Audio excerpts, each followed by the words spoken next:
রাসূল করিম সাল্লাল্লাহু আলাইহি ওয়াসাল্লাম 11টা বিবাহ করেছিলেন। কোনদিন তাদের সংসারের মধ্যে দরবার ছিল না, কোনদিন তাদের সংসারের মধ্যে হাঙ্গাম ছিল না, তাদের সংসারের মধ্যে কোনদিন ঝগড়া ছিল না, বিবাদ ছিল না। একদিনের ঘটনা, হযরত আয়েশা সিদ্দিকা রাদিয়াল্লাহু তাআলা আনহা নবীকে বলে, হুজুর গো,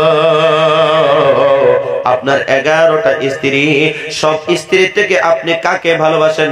একটু দয়া করে যদি কথাটা কইতেন আপনি খুশি, আমি খুশি হয়ে যাইতাম।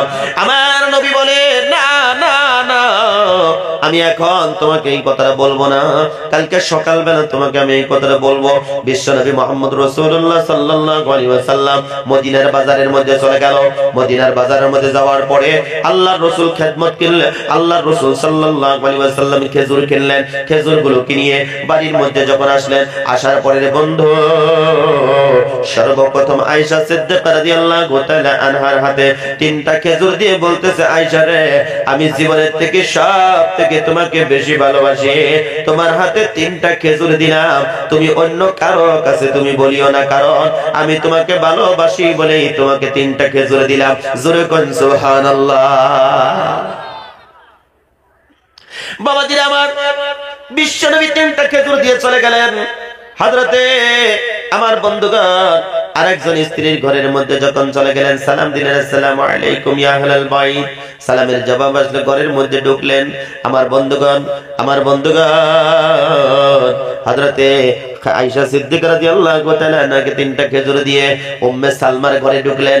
উম্মে সালমাকে বলতেছে, উম্মে সালমা রে, আমি নবী তোমাকে বেশি ভালোবাসি, মায়া করি, মহব্বত করি, তোমাকেও 3টা খেজুর দিব, কিন্তু পৃথিবীর কারো কাছে তুমি এই কথাটা বলতে পারবে না। একটু জোরে জোরে বলা যায় কিনা সুবহানাল্লাহ। আমার বন্ধুগণ, সবার ঘরের মধ্যে নবী আমার ঢুকে ঢুকে 3টা 2টা 3টা 3টা করে খেজুর যখন ভাগ করে দিলেন, এবার সকালবেলা সমস্ত স্ত্রীগুলো নবীজির সম্মুখে দাঁড়াইয়া গেল, বলতেছে, হুজুর, আপনারা বলেছেন সকালবেলা বলবেন কাকে বেশি ভালোবাসেন গো হুজুর, আপনারা সকালবেলা বলতে চেয়েছিলেন, এখন বলুন আপনি কোন স্ত্রীকে বেশি ভালোবাসেন? আমার নবী মাথাটা উঁচু করে স্ত্রীদের দিকে মুস্কি একটা হাসি দিয়ে বলতেছে, রাত্রের বেলা যাকে 3টা খেজুর দিয়েছি তাকেই আমি নবী জীবনের থেকে বেশি ভালোবাসি। একটু জোরে জোরে বলেন সুবহানাল্লাহ। হায় নাই লিল্লাহি তাকবীর।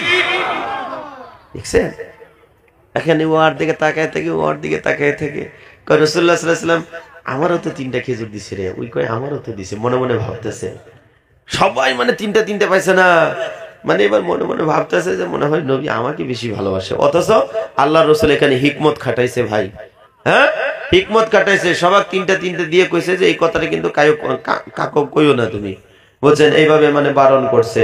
রাসূল করিম সাল্লাল্লাহু আলাইহি সাল্লাম 11টা বিবাহ করছে। আমাদের মধ্যে অনেক অনেক বাজে কমেন্ট করে, বাজে মন্তব্য করে, রাসূল কেন 11টা বিবাহ করলো?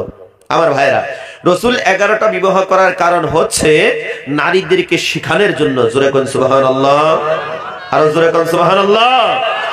রাসূল তার নিজের থেকে কোনো কাজ করেনি, আল্লাহর পক্ষ থেকে যা হয়েছে তাই আমার রাসূল করেছে। সুবহানাল্লাহ কইতেন না? বাবাজিরা আমার, খেয়াল করুন, লক্ষ্য করুন, বিশ্ব নবী, মায়ার নবী, রাহমাতুল লিল আলামিন তার নিজের থেকে কোনো কথা করে নাই।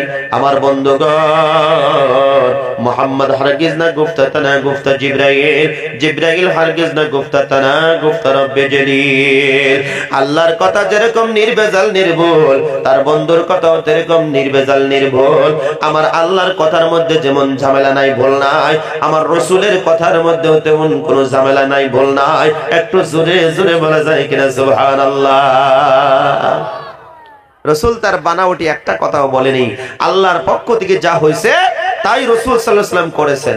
সম্মানিত ভাইয়েরা আমার, খেয়াল করুন, লক্ষ্য করুন, বিশ্ব নবী আমার, মায়ার নবী রাহমাতুল লিল আলামিন, বাবাজিরা আমার, বিশ্ব নবী মায়ার নবী রাহমাতুল লিল আলামিন এই ধরার মধ্যে, দুনিয়ার জমিনের মধ্যে আসলেন। সবাই জানেন মা আমেনা বিশ্ব নবীর মা ছিলেন। বিশ্বনবী যখন জন্মগ্রহণ করলো, মা আমেনা ঘরের মধ্যে বসে বসে বসে বসে চোখের থেকে পানিগুলো ছাইরা দিয়ে কান্দে। আরে আজকে যদি মুহাম্মদের বাবা থাকতো তাহলে কতই না খুশি হইতো, কতই না সন্তুষ্ট হইতো। আমার বন্ধুগণ, আপনার স্ত্রী যখন ছেলে জন্মগ্রহণ করে, আপনার স্ত্রী যখন মেয়ে জন্মগ্রহণ করে, আপনি যখন বিদেশের মাটির মধ্যে থাকেন, বাড়ি থেকে যখন ফোন করে, বাড়ির থেকে যখন কল করে, আপনি তখন অত্যন্ত খুশি হয়ে যান। খুশি হয়ে বন্ধু বান্ধবদেরকে বলেন আজকে আর কাজ করব না। কেন? আমার স্ত্রী ফোন করেছিল, আমার ছেলে জন্মগ্রহণ করেছে। আপনার বেডিং পত্রগুলো গুছাইয়ার সাথে সাথে আপনি আনন্দ করে ফুর্তি করে বাড়ির মধ্যে চলে আসেন। আমার নবী, মায়ার নবী জন্মগ্রহণ করেছে, বিশ্ব নবীর মা আমার ঘরের মধ্যে বসে বসে বসে বসে চোখের থেকে পানিগুলো ছাইরা দিয়ে কান্দে। আর কয় আজকে যদি মুহাম্মদের বাবা থাকতো নিশ্চয় মুহাম্মদের বাবা খুশি হয়ে যাইতো, খুশি হয়ে যাইতো, সন্তুষ্ট হয়ে যাইতো। নবীজিকে যখন জমিনের মধ্যে শোয়াইয়া রাখা হইল, নবীর সঙ্গে কে খেলা করবে? আল্লাহ রসুলের সঙ্গে খেলা করার জন্য মানুষ নাই। তোমার বাড়ির মধ্যে ছোট ছোট ছাওয়া আছে, এদের সঙ্গে তুমি খেলাধুলা করো। আমার রসুলের সঙ্গে কে খেলাধুলা করবে? রসুলের সঙ্গে খেলা করার জন্য তারা আব্বু তো দুনিয়ার জমিনের মধ্যে নাই।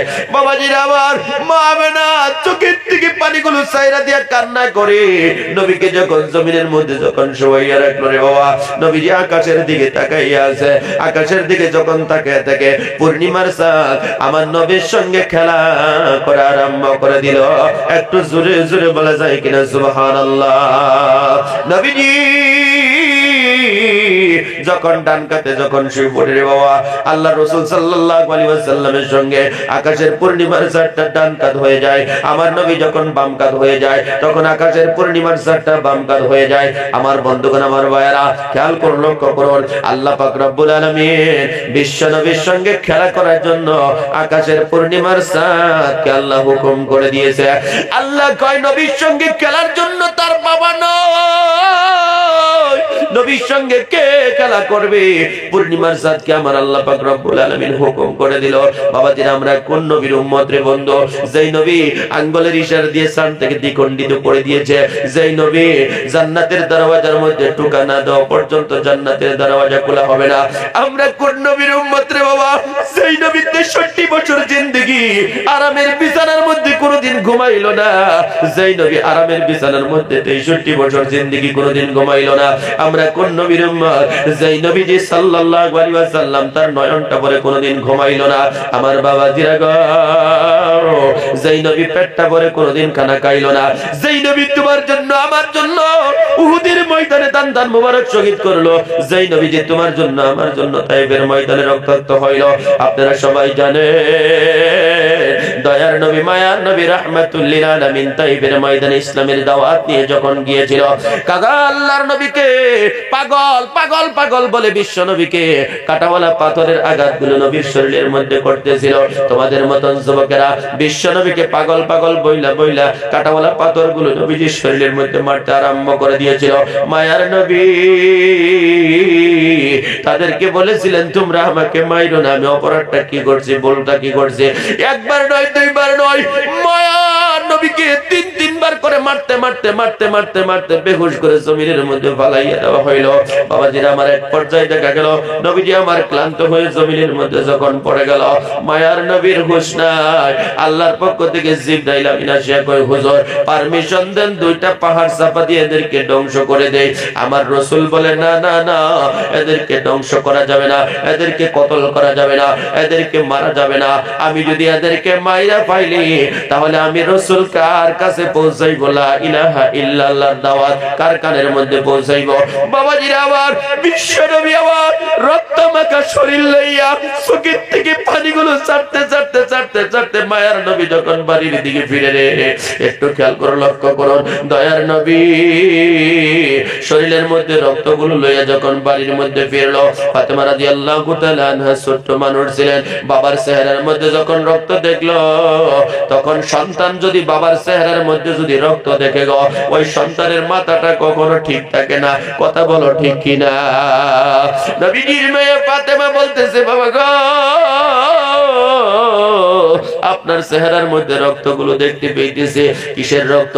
আপনি তাইফের ময়দানে গিয়েছিলেন কলিমার দাওয়াত দেওয়ার জন্য, এটাই বুঝি আপনার অপরাধ। আমার আল্লাহরে ডাক দেয়, কয় আল্লাহ রে, আমার বাবার মা নাই, বাবা নাই, ইতিম নবীকে তুমি তাইফের ময়দানে পাঠাইয়া দিলা। তাইফের কাফেরেরা আমার বাবাকে মারতে মারতে মারতে মারতে বেহুশ করে বাড়ির মধ্যে পাঠাইয়া দিল। বন্ধুগণ আমার ভাইয়েরা, বিশ্ব নবীর শরীরের মধ্যে কত বিক্ষত শরীর গুলো। বন্ধুগণ হযরতে ফাতেমা রাদিয়াল্লাহু তাআলা আনহা তেলগুলো গরম করে করে আমার বন্ধুগণ সুন্দর করে যখন নবীজির শরীর থেকে রক্তগুলো মুছে দিতে শুরু করলো, হঠাৎ এক পর্যায়ে দেখা গেল মায়ার নবী রাহমাতুল লিল আলামিন, আমার নবী মায়ার নবী দয়ার নবী তার সঙ্গে সঙ্গে ঘুম আসিয়া গেলেন। ঘুমের করে নবীজি আমার স্বপ্ন দেখতেছে ওনার মা আমেনা যেন ওনাকে খেদমত করতেছে। সেই জন্য আমার নবী ফাতেমাকে বলতে পারে নাই, যে জায়গার মধ্যে যাইতো সর্বপ্রথম নবীজি ফাতেমার সঙ্গে দেখা করতো, আবার বিদেশ থেকে যখন বাড়ি আসতো সবার শেষে ফাতেমার সঙ্গে মোলাকাত করতো। একটু জোরে জোরে বলা যায় কিনা সুবহানাল্লাহ। ও বাবাজিরা আমার, আমরা কোন নবীর উম্মত? যেই নবী তোমার জন্য আমার জন্য শরীরের থেকে রক্ত ঝরাইলো, যেই নবী তোমার জন্য আমার জন্য, আমার বাপ জানেরা, যেই নবী তোমার জন্য আমার জন্য উহুদের ময়দানে দান মোবারক শহীদ করলো, আজকের দিনেও নবীজি আমার মদিনা মুনাওয়ারার জমিনের মধ্যে আমার জন্য তোমার জন্য কাঁদতেছে। শুধু তাই নয়, নবীজি যখন দুনিয়া থেকে বিদায় নিল সেই সময় তোমার কথা আমার কথা বলে গিয়েছে, উম্মতের কথা নবীজি আমার বলে নাই, আজকের দিনেও বলে নাই, হাসরের ময়দানেও বলবে না। আমি একটা প্রশ্ন আপনাদের কাছে রাখতে চাই, যেই নবী তোমার জন্য আমার জন্য এত কষ্ট করলো, মেহনত করলো, সেই নবীর পক্ষে থাকা আপনি আমার দরকার আছে না নাই? আরো জোরে বলেন আছে না নাই? হে যুবক, আমি কথা দিলাম তোমরা নবীর পক্ষে তাইকা যদি দুনিয়া থেকে বিদায় নাও, আবু বকর ওমর উসমানের সঙ্গে জান্নাতে যাইতে পারবা। নবীর বিপক্ষে তাইকা যারা দুনিয়া থেকে বিদায় নিয়ে চলে যাইবা, আবু জাহেলের সঙ্গে তোমাদের হাসর নাসর হয়ে যাবে। আমি দোয়া করি আল্লাহ, এই মাঠের মধ্যে ময়দানের মধ্যে যারা আমরা বসে গিয়েছি গো আল্লাহ, সবাইকে আবু বকর ওমর উসমানের সঙ্গে তুমি হাসর নাসর করিও। একটু জোরে জোরে বলি আল্লাহুম্মা আমিন। আরো জোরে বলেন আমিন। এ যুবক ভাইরা আমার, কষ্ট আপনাদের কি দিব না? বিশ্ব নবী মায়ার নবী রাহমাতুল লিল আলামিন, একটু খেয়াল করুন, লক্ষ্য করুন, মা আমেনার মাধ্যম দিয়ে পৃথিবীর জমিনের মধ্যে আসলো দয়ার নবী মায়ার নবী। ছোট্টবেলা যখন তার মাকে বলল, মা গো আমার বাবার কবরটা তুমি কোথায় রাখছো? আমার বাবারটা কবর দেখার জন্য যাইব, জিয়ারতের জন্য যখন চলে গেলেন, বন্ধুগণ বাবার কবরের পাশে যে নবীজি আমার বাবা বাবা বাবা বাবা যখন ডাকছিলেন, আমার বন্ধুগণ কবরের থেকে কোনো জবাব আসে নাই রে বন্ধু।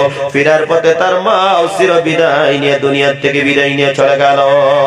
রাস্তা দিয়ে আসতেছিলেন আবু জাহেল, বিশ্ব নবীকে প্রশ্ন করলেন, বাতিজারে সন্ধ্যা হয়ে গেছে, এখানে কিসের জন্য তুমি কান্না করতেছো?